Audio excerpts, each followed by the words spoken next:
بڑی ضرورت ہے آپ کے ہر قسم. سب سے پہلا تعاون ہمارے ساتھ یہ کریں کہ اپنے اندر تبدیلی پیدا کریں. اگر اس محفل سے آپ اسی طرح اٹھ کے چلے جائیں جس طرح باقی جگہوں پہ پلو جھاڑ کے چلے جاتے ہیں تو پھر اس کا مطلب ہے ہم نے پایا کچھ نہیں. ایک عادت بری صرف ایک آج چھوڑ دینی ہے. اتنا تو پیار امام حسین سے کر لیں گے نا جی. میری پتہ کیا خواہش ہے, سگریٹ پینے والے آج کے بعد سگریٹ نہ پیئیں. ہو سکتا ہے جی؟ نہیں, جو کہتا نہیں پیوں گا وہ بتائے صرف مجھے, جوش نہیں دکھائیں. جوش کم از کم ایک بری عادت. سگریٹ پینے والے سگریٹ چھوڑ سکتے ہیں اور ایک اچھی عادت اپنا لیں. ایک بری چھوڑ دیں, ایک اچھی. آج امام حسین سے پیار کریں. ایک اچھی عادت بے نمازی نماز شروع کر دیں. مجھ سے نہیں, اللہ رسول سے وعدہ, مجھ سے نہیں. بے شک نہ بولیں, بے شک آپ کھڑے نہ کریں. بے نمازی نماز شروع کر دیں. سنت کے تارک داڑھی پوری کر لیں, ایک مٹھی داڑھی رکھ لیں. اور دوسری, اور اگر یہ والی عادت آپ نہیں بدل رہے یا پہلے سے آپ نمازی ہیں, داڑھی والے ہیں, تو پھر میری آپ سے یہ گزارش ہے کہ اگر پہلے قرآن کم پڑھتے ہیں, ایک صفحہ پڑھتے ہیں تو 2 کر دیں, اور جو ایک رکوع پڑھتے ہیں وہ پورا سپارہ کر دیں. کوئی نہ کوئی نیکی آج سے آپ بڑھائیں. میرے عزیز, امام حسین سے سچا پیار اس کا ہے, اور اس محفل میں اصل وہ آیا ہے جس نے یہاں کی ایک اچھی عادت اپنائی ہے اور ایک بری عادت. کریں گے ایسا؟ کریں گے؟ زور سے بولے. ایک اچھی عادت اپنانی ہے, ایک بری عادت. پہلا تعاون. دوسرا تعاون آپ نے یہ کرنا ہے, دوسرا تعاون وہ آپ نے یہ کرنا ہے کہ میرے دوستوں کوشش کریں کہ اپنا نہیں تو دوست کا, دوست کا نہیں تو بھائی کا, کوئی ایک بیٹا تو دین کو ملنا چاہیے مولوی بنانے کے لیے. کیا کرنے کے لیے جی؟ میرا ٹائم ختم ہو گیا ہے, بس اب آپ محبت کر رہا ہوں صرف آپ سے. تقریر ختم ہو گئی. کس کے لیے؟ ہم نے انشاءاللہ لفظ مولوی کو عزت دینی ہے. کوئی نہیں چھپنا, بالکل کوئی ضرورت نہیں منہ پہ نقاب لینے کی کہ مجھے لوگ مولوی کہتے ہو تو میں چھپوں. کوئی بات نہیں, مجھے آپ جم کے کہیں, کوئی حرج نہیں.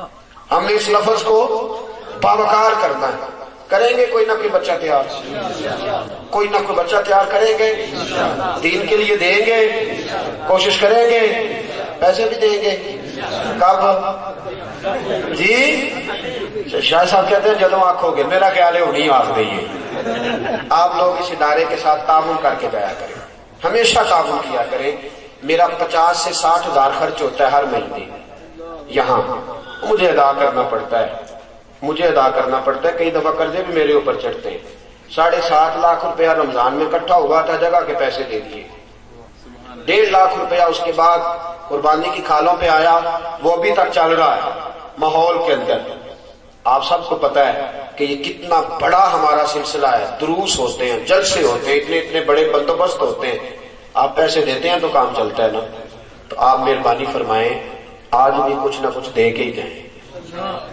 فنڈ کا کوئی نہ کوئی سلسلہ اٹھے گا, میں کوشش کروں. ہر ساتھی ہر لحاظ سے یہاں تعاون کیا کریں. اس نظام کو بڑھانا ہے.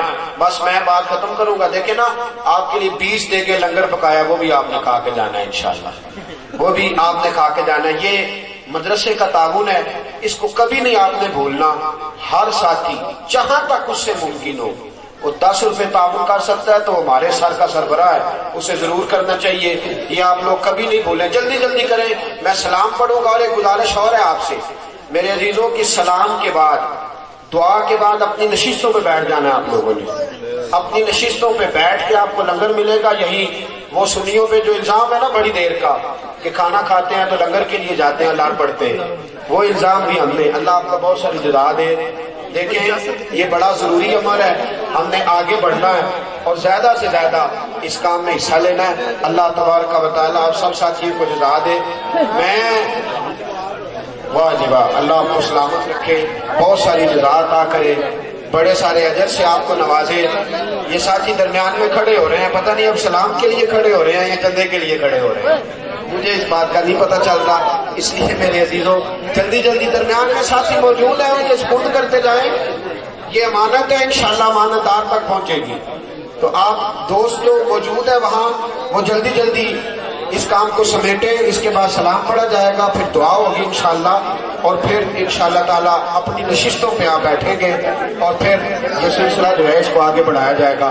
یہ عرفان قادری صاحب کے حوالے کر دیں، آپ جانا نہیں، کسی ساتھی نے آپ کی مہربانی، لنگر کرنے بغیر نہیں جانا، بڑا اہتمام آپ کے لیے کیا ہے، تو آپ کی مہربانی کوئی ساتھی نہ جائے۔ ابھی مغز پیچھے موجود ہے، اس مغز کو حاصل کر کے پھر آپ لوگوں نے نکلنا ہے۔ یا رسول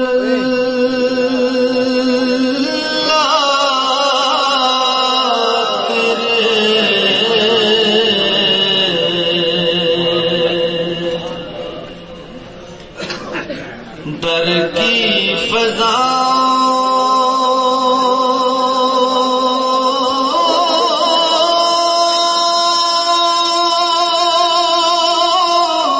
کو سلام،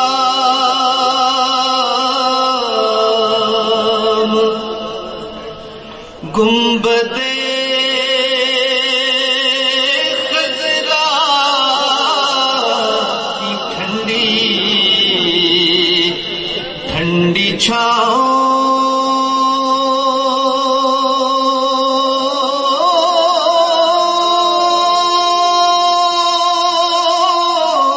کو سلام،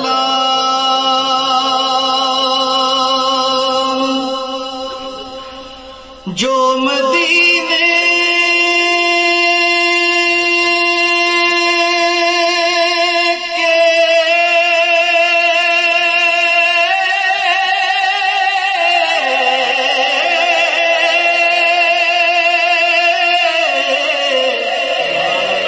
گلی کوچوں میں دیتے ہیں صدا،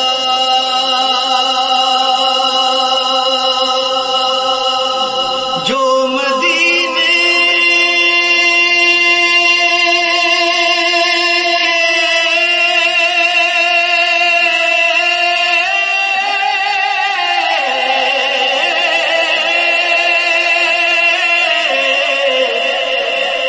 گلی کوچوں میں دیتے ہیں صدا، ان کے عشقوں اور ان کی التجاؤں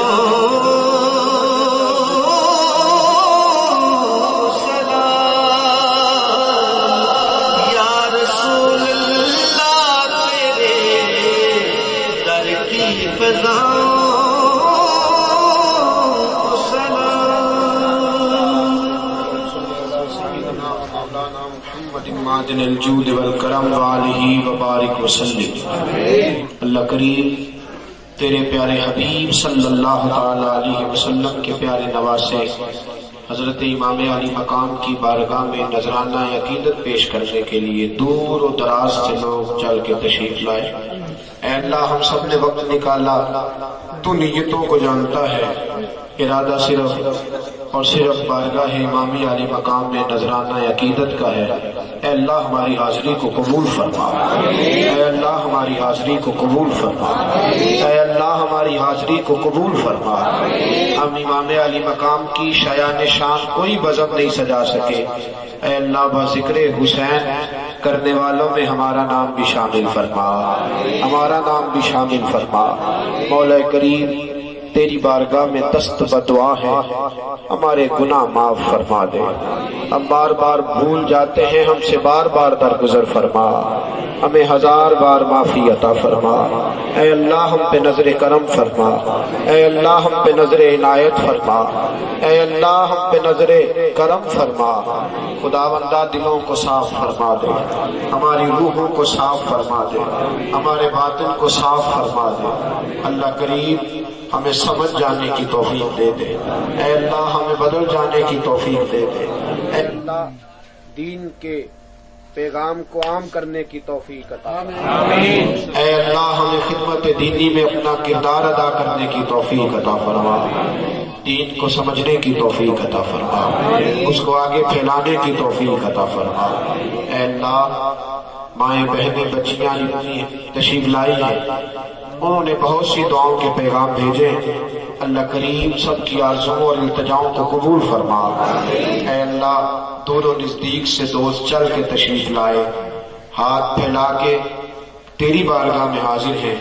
ہمارے دلوں میں جتنی بھی آرزویں مچل رہی ہیں تو سب جانتا ہے، اللہ کریم ہماری آرزوؤں کو اپنے فضل سے پورا فرما، اپنے کرم سے پورا فرما۔ جوانوں کو غیرت ایمانی نصیب فرما، جذبہ جہاد عطا فرما، شوق شہادت نصیب فرما، ذوق عبادت نصیب فرما، سجدوں کا ذوق دے دے، تلاوتوں کا شوق دے دے۔ اے اللہ، ہمیں عبادتوں کی لذت سے آشنا کر دے، قرآن پڑھنے والا بنا دے، ذکر کرنے والا بنا دے، درود پڑھنے والا بنا دے، کعبے کا حاجی بنا دے، مسجد کا نمازی بنا دے۔ اللہ کریم مسلمانوں کو عزتیں عطا فرما، اے اللہ مسلمانوں کو عزتیں عطا فرما، ہمیں کفر کے خلاف ڈٹ جانے کی توفیق عطا فرما۔ خالی جھولیاں اپنے کرم سے بھر دے، خالی جھولیاں اپنے فضل سے بھر دے۔ جن دوستوں نے اس بزم حسن میں کوئی تعاون کیا یا ہمیشہ دین کے کام میں ہم سے تعاون کرتے، اے اللہ سب کو جزائے خیر عطا فرما۔ وہ کسی صورت میں بھی تعاون ہو، یہاں آ کے محفل میں شریک ہونے کا تعاون ہو، ہاتھ اٹھا کے دعا دینے کا تعاون ہو، اللہ کریم کسی بھی طرح کوئی شریک محبت ہے تو خدا بندہ بہتر جزا عطا فرما۔ اے اللہ میرے وہ عزیز جو دن رات اس کام کو لے کے آگے بڑھ رہے ہیں، اے اللہ ہر بزم کو سجاتے ہیں، ہر پروگرام کو نکھارتے ہیں، یہاں اپنا وقت دیتے ہیں، اپنا پسینہ بہاتے ہیں، اے اللہ ان پہ فضل فرما، جوانیوں کو سلامتی عطا فرما، آسانیاں نصیب فرما، انہیں دنیا اور آخرت کی ساری عزتوں سے نواز دے۔ اے اللہ خاص فضل فرما دے، خاص رحمت کر دے۔ مولا کریم ہمارے ہاتھ اٹھ گئے ہیں تو بامراد کر دے، فضل فرما دے، حسینی بن جانے کی توفیق دے دے، حسینی بن جانے کی توفیق دے دے۔ رب اغفر وارحم وانت خیر الراحمین، ربنا تقبل منا انك انت السميع العليم وتب علينا انك انت التواب الرحيم، وصلى الله تعالى على حبيبه سيدنا ومولانا محمد